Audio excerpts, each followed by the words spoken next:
Hello সবাইকে, good morning. তো আজকে আমি মিনি ব্লগের মাধ্যমে কিছু গুরুত্বপূর্ণ কথা শেয়ার করব। আর সেটা হলো, তুমি ততদিনই সবার কাছে ভালো যতদিন মুখ থাকতে বোবা, চোখ থাকতে অন্ধ আর কান থাকতে কিছু শুনতে না পারো।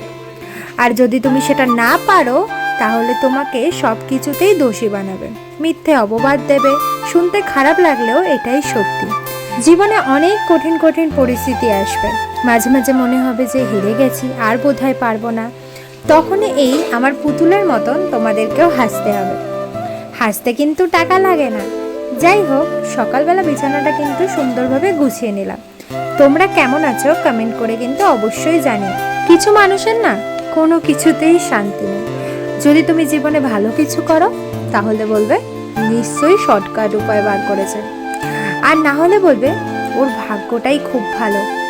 আর যদি তোমার জীবনে খারাপ কিছু হয়, তাহলে সেটা নিয়েও হাসি ঠাট্টা করবে, নানান কথা বলবে, তোমাকে অনেক অপবাদ দেবে, মিথ্যে মিথ্যে বানিয়ে বানিয়ে তোমার নামে দোষ দেবে।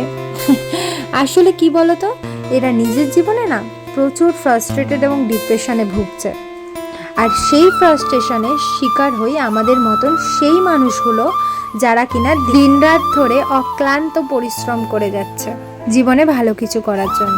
তাই এইসব কান দেবে না, নিজের জীবন নিয়ে এগিয়ে চলো, যেরকম আমিও এগিয়ে যাচ্ছি।